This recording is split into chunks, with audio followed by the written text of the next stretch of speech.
আমি ঢাকার লালবাগের সোয়ারিঘাট থেকে আপনাদের সাথে আছি মোহাম্মদ ফখরুল আলম। আপনারা দেখছেন সোয়ারিঘাট এবং এর আশেপাশের দৃশ্য।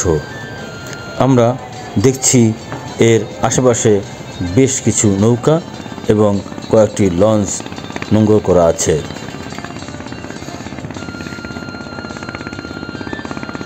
দর্শক, আপনারা দেখছেন একটি লঞ্চ খোলামোড়া থেকে এদিকে আসছে সোয়ারিঘাটে নোঙর করার উদ্দেশ্যে। লঞ্চটি এইমাত্র সোয়ারিঘাটে ভিড়ল। লঞ্চটি ঘাটে ফিরতেই শত শত যাত্রী লঞ্চ থেকে বেরিয়ে আসছেন। তারা প্রত্যেকেই এই খোলামোড়া কেরানীগঞ্জ থেকে এসেছেন ঢাকায় কাজের উদ্দেশ্যে।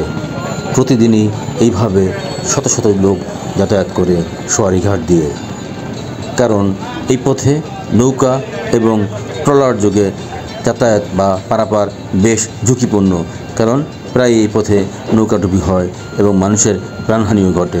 তাই তারা লঞ্চকে একমাত্র নিরাপদ এবং আরামদায়ক মনে করে।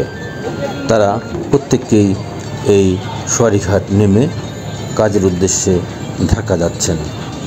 আর আমি এমভি জনতা এক্সপ্রেস নামে এই লঞ্চটির যোগেই সোয়ারিঘাট থেকে যাচ্ছি খোলামোড়ার উদ্দেশ্যে। আমাদের সারেং এইমাত্র লঞ্চটি ছেড়ে দিলেন।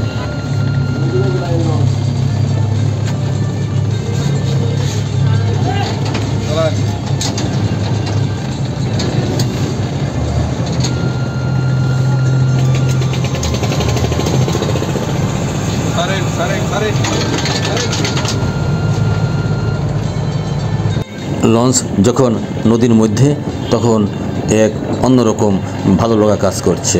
আমি দেখছি লঞ্চ থেকে এই তীরের কি অপরূপ সৌন্দর্য, গাছগাছালিতে ভরপুর, এবং কিছুক্ষণের মধ্যে দেখছি এই পাশ দিয়ে একটি ট্রলার ছুটে চলেছে সদরঘাটের উদ্দেশ্যে।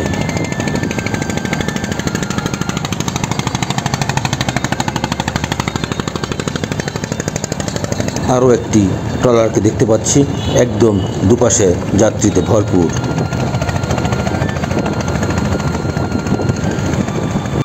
আমার পিছনে বসা সারেং আব্দুল শুকুর ভাই জানালেন, এখান থেকে আমাদের খোলামোড়া কেরানীগঞ্জ পৌঁছাতে 25 মিনিট লাগবে। সামনে যতই আগাচ্ছি দুপাশের প্রাকৃতিক দৃশ্য দেখে মনের মধ্যে এক অন্যরকম ভালো লাগা কাজ করছে।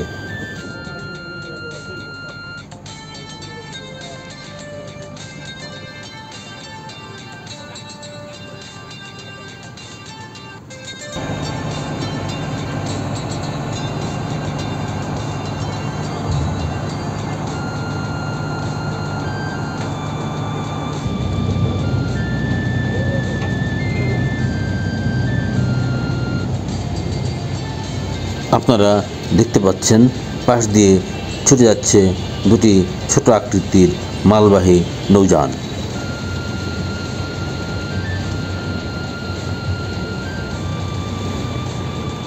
আপনারা দেখতে পাচ্ছেন নদীর মধ্যে ডিঙি নৌকা বা খেয়া নৌকা দিয়ে জীবনের ঝুঁকি নিয়ে এভাবেই কাজের উদ্দেশ্যে পার হচ্ছেন কত মানুষ। নদীর দুপাশের প্রাকৃতিক দৃশ্য দেখতে দেখতে কখন যে 25 মিনিট চলে গেল বুঝতেই পারলাম না। আমরা চলে এসেছি খোলামোড়া কেরানীগঞ্জ নৌঘাটে। কিছুক্ষণের মধ্যেই আমাদের লঞ্চ এই নৌঘাটে নোঙর করছে। প্রিয় ভিউয়ার্স, আপনাদের যদি এতটুকু ভালো লাগে তাহলে আমার এই আয়োজন সার্থক হবে।